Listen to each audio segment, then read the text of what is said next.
if you could not access the internet for 15 hours? I'm just thinking there has to be a huge separation anxiety there, okay? Yeah. Yes. Oh boy. So now after this anxiety, what was the impact on your business? Businesses today rely heavily on connectivity.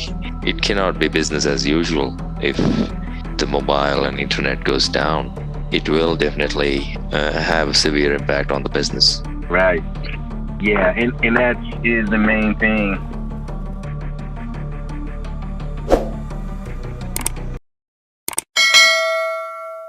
We started talking about Starlink.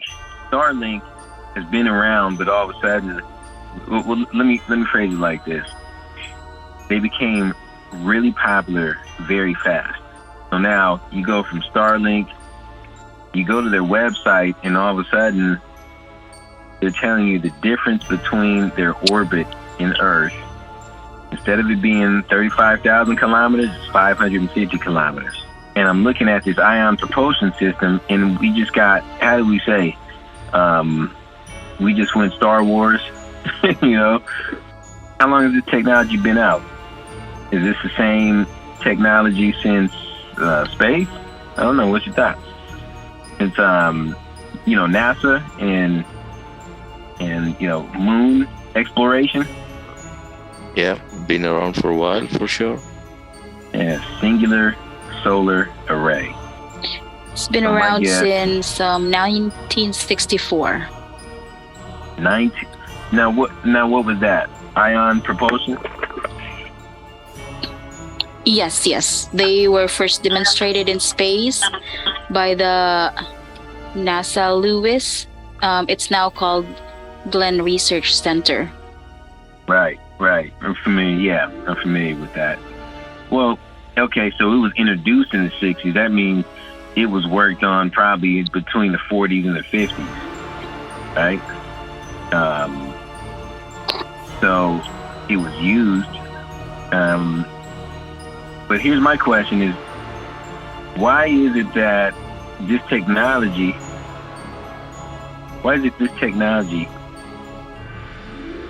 was not already used on the previous satellites? Why is the orbit so different? I mean, that's a big difference. 3,500, 550. They're very close now. So that would tell me the technology on this device is, let's just say it's upgraded. Is there any other, like Starlink, any other satellite company that is doing something close to what they're doing? That's my question. Because from my understanding, there's really only two or three sole satellite companies right now. And everyone else that uses satellite is really just using, the two or three main satellite companies. Am I wrong? How many satellite companies are there? And I'm talking in terms of U.S. Okay, let me give you a link. So these satellites are called low Earth orbit satellites. And then the link I just sent you shows you there are about 3,800 low Earth orbit satellites, and who owns them? Kind of a picture is there. Okay, so every satellite orbiting Earth and who owns them. All right, so this will look like January 18th. Nice. Yep. Okay. How many satellites are in space? There are thousands of satellites in the sky above us at this moment orbiting Earth. Satellites have many uses for the government, military, and even civilians. They provide us the ability to have things like internet access, television, GPS, and much more. They also have specific purpose such as Earth and space observation, and provide the means for high-level technology development. More than half of the 4,550 satellites orbiting Earth are used for communications purposes. And that number will continue to rise as tech billionaires look to bring high-speed internet access to every corner of the Earth. But what we want to know is who owns our orbit. Research team at DeweySoft analyzed data collected by the UCS Satellite Database, ESRI, and the Space Foundation to create a list of the 50 owners of the most satellites orbiting Earth. As of September 1, 2021, SpaceX is leading the race, with their Starlink satellite program planning to send more than 1,000 new satellites into orbit every year. SpaceX owns an incredible 36% of the satellites in orbit around Earth. Read on to see which governments, organizations, and companies own the most satellites in our orbit with this galactic graphic. And look at this. Yeah. So the Earth has 4,550 satellites in orbit. So this picture shows kind of like the Earth, and it has a few rings that go farther away from the Earth. Yeah. And the closer ones they're called the low Earth orbit, or LEO. Satellites here are used for communications and remote sensing satellite systems. The International Space Station and Hubble Space Telescope are also in this orbit. And there's 3,790 low Earth orbiting satellites. So it doesn't show here how far it is away, does it? Yeah. Okay. So when you look at low Earth object, low Earth orbit, it is anywhere between 200 kilometers to 2,000 kilometers, as per Wikipedia. Yeah. Okay, and if someone wouldn't mind just continuing here, how many? Just start talking about who owns the owner-operators and how many. And I'm going to go right here from, start the list here. Yeah. SpaceX. Well, yeah, SpaceX ranked first. They own a total of 1,655 satellites. Then we have OneWeb satellites with 288, Planet Labs Inc. 188 satellites, Chinese Ministry of National Defense 129, Ministry of Defense of the Russian Federation 125, Spire Global Inc. 121, Swarm Technologies 120, U.S. Air Force 87 satellites, Iridium Communications Inc. 75, National Reconnaissance Office NRO 63, National Aeronautics and Space Administration 60, SES SA 51, European Space Agency 51, Indian Space Research Organization 47, Intelsat SA 46, US Department of Defense 45, China Academy of Space Technology 39, Orbcom 35, Global Star 32, Eutelsat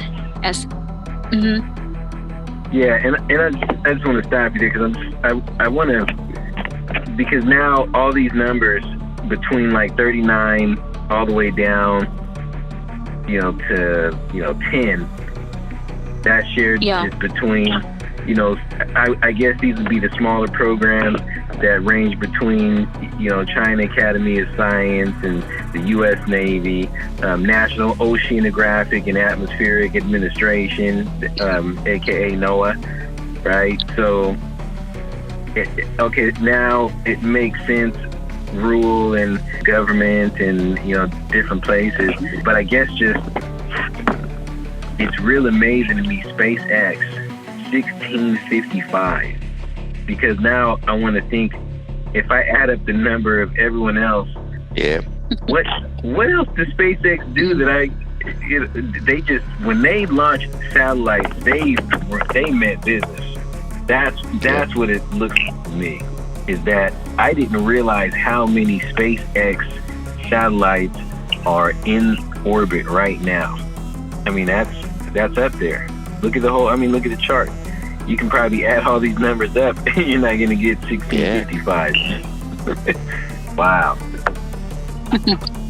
So, yep, first time. I'm sure someone else has been looking at all this news. I have not, it just hit me, just to see the number. And then what that means, think about what that means technologically, okay? Internet being able to be accessed everywhere. It makes sense, cell phone. They had to come up with 5G because they're not going to be able to compete. Because the technology on SpaceX and on these satellites, they're superb. 20 millisecond latency. You got 20 millisecond latency. To me, that sounds like a video call that might be just a little bit delayed, but really not. I think 20 milliseconds is some rule settings with the with the hard line. Am I right? Yeah, absolutely, yeah. So I think it's obvious that as we're looking and thinking about our next solutions and next items to implement, keeping a step ahead, I think it would be foolish not to look at the satellite communication from Starlink. Maybe even having a backup. I think for a business, this would be a no-brainer. If you are dependent on your connection, this is something you definitely want to have in the back pocket. By all, you have to have some type of satellite. Things go down too easy, right? I mean, let's talk about. Somebody give me, what's the name of the outage that just happened yesterday? Major outage. Rogers. Was that in Canada? Yes. Rogers Network. Rogers Network outage. Yeah. And I think we could think about that. Let's see, who can give us the most information? Is there BBC, Reuters, Washington Post? BBC, maybe? Maybe BBC? Yeah, I want to see all the info, like how many people are affected. Wow. Okay. This shows a little bit here, okay? So, one of Canada's largest mobile and internet providers. So not mobile internet, it's mobile and internet providers. Rogers has apologized. Okay, now what does that sound? What's an apology sound like for your internet being down? Hey, sorry, somebody reset the server, right? Yeah, when it's countrywide outage, it's not just a particular site going down. It's countrywide. It is countrywide. Yeah. It's this is like you going to the bank. Hey, sorry, we I don't know. One of the techs rebooted the server, and it caused the whole country to go down. Yeah. I mean, how did it go down? So let's see what's said here. Because if it wasn't a transmission line, what would cause the problem? We've had it out here where, like in California, we've had areas where, like a worker, or even maliciously, someone went in and cut some data transmissions line, and it threw California off. You know, most of Northern California, because it was a kind of a main communication line. It was a fiber line. So yeah, transport, banking, and emergency services were all hit by Friday's blackout, with 911 hotlines and bank ATMs left unavailable. Okay, so outage lasted for 15 hours. 15 hours. Right. A 15-hour outage. Okay. What would you do? Here's my question. What would you do if you could not access the internet for 15 hours? I mean, I'm just thinking there has to be a huge separation anxiety there, okay? Yep. Yeah. Yes. Oh boy. So now after this anxiety, you know, what was the impact on your business? Yeah, I mean, so businesses today rely heavily on, you know, connectivity. It cannot be business as usual. If the mobile and internet goes down, it will definitely have a severe impact on the business. Right. Yeah, and that is the main thing. If you're thinking business, you know, let's just look at the business side of it, okay? I just imagine that you're working from home, you're working from work, and you can't access. Everyone's using some type of cloud system. Yeah. You can't even get your ATM. Yes. That means that's no money for 15 hours. Yeah. That's no. It's gonna be a total panic. Oh yeah, think about that. You're trying to swipe your card. You got to get here. You got to go there. You got to get fuel. Well, okay. Here's the thing. I mean, you could. Yeah, if it is just internet, and if the internet goes down, you could still call up someone and say, hey, my internet is down, you know, let me send it to you after a while. But then if your mobile network is also down, then that'll be, you know, like Joey said, yeah, that'll be a real bad day. Yeah. Here's the point, is this scenario is just the internet.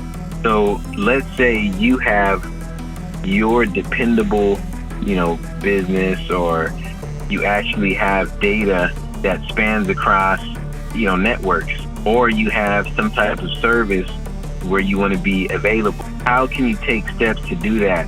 And this is why I always talk about having a copy of, you know, important data locally.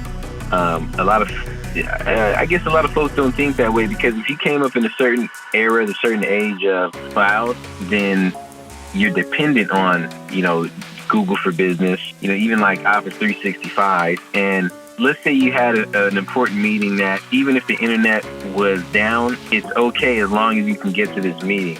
But if you had an old 365 account right now, or Google for Business, and you were waiting for that address to be emailed to you, you got the email, you said, no problem, I'll check it out tomorrow. Tomorrow comes, and all of a sudden the internet's down, and you can't even remember the person or where you're going to meet this person at, let alone if it was a Zoom meeting. And this might be the next meeting that gets you the next deal or the next break, or it might be a real important service meeting because you need to talk about service to make sure that, you know, your products and your services and everything is all, you know, okay. And it's kind of a checkup meeting with your client. They weren't really sure because they were thinking about going with another company. They wanted to talk to you about a few things. It was pretty urgent. They wanted to ask you a few things before making a decision. And life is going to go on. You know what? I couldn't get, you know, hold of you know, my sales agent, my account manager, my account executive. I think we're just going to go ahead and go with this other company. Yeah, I know there was an outage, but, you know, time is ticking. We have to make this decision before quarter's end. And that's when, to me, accessibility and the ability to communicate should be top priority. Just a thought. I mean, there's, you know, it's not a lot of people that go around with 2 internet connections, but I believe as a tech, I think that should be not optional. I think we should have 2 providers, mobile providers, and I think for local businesses, there should always be a second data company available. But now that we're looking at Starlink, because look, 11 million Canadians were hit. 11 million. Yep. So I'm not saying that we're going to build something better than this, but what I'm just helping people to understand is that it's like, if you don't think it can happen to you, it happened to 11 million people. Okay. Absolutely. And if it can happen this way, if it can happen this way, there's other things that can happen as well. You know, it doesn't have to be an internet outage. It could be a ransomware. It could be some type of malicious cyber attack. These things have the ability to touch. Okay, most mobile devices don't go down because the mobile data services, they're just so reliable. You know, we never think about them going down. So here it is, ladies and gentlemen, one more time. You know, I think Starlink is showing us communication is changing, and there's proof of that in the UK, right? Given that scenario of Rogers' network going down, what do you think would be a good preventive step for any kind of business today? Well, here's the thing. I think if we're going to talk, if this is a business conversation, it's understanding, I think one is that you have the ability to frame your business the way that you want to. If you have a business that is on the internet or that depends on communication on the internet, it's really up to you how much availability you're looking for to have. It also depends on your customer. You know, it depends on a lot of what you do, but the ability to have redundancy that's, you know, closer to impeccable is very possible. Okay, because if you're on the, if you have satellite, if you have, you know, a couple of different carriers, you have multiple paths to the internet. The other thing is that you know, the Tor started becoming very popular, whether we liked it or not. And Tor for a long time was really kind of like this underground thing. Not too many people knew about it. But now, as crypto, the rise of crypto and getting popular, all of a sudden people understood Tor. And the interesting thing about Tor is the routes, I believe, and correct me if I'm wrong, the routes are a lot more static compared to the internet that depends on domain name service, right? Yep. Like I'm not going to be able to go to your, you know, company.com, yourcompany.com without knowing the IP address. In other words, if DNS went down, there's no way for me to get there. Yep. And I think Tor, the way it communicates is a lot different. So if you have the ability to connect, period, you have a higher chance of being more relevant across all of the network. And if you have a global company, you can have availability through, you know, many different streams of communication. I believe, to me, I'm looking at here at satellite, and it looks like you guys are successfully marketing Starlink and showing us how available it can help to make their company or their organizations, their operations, you know, emergency care, healthcare, you know, banking, financial. It can really be the preferred tool of choice. Got it. Okay. So the key point there is to build redundancy to ensure things never go down. And then, you know, Starlink is one of the popular option now to have a fallback link. Yeah. Right. Yep. I'd say that sounds right, Josh. I think that's a good statement there. All right. Well, yeah. I think that's my thoughts for Starlink and internet connectivity and kind of direction. I think this is something we should look at and understand. Things are headed in a different direction when it comes to the way redundancy is thought of. Okay, great to dig deeper into having a reliable internet connection for businesses, because that seems to be one of the key parts or key for seamless communication for all the companies today. Right. All right. Well, hey, thanks a lot for joining, guys.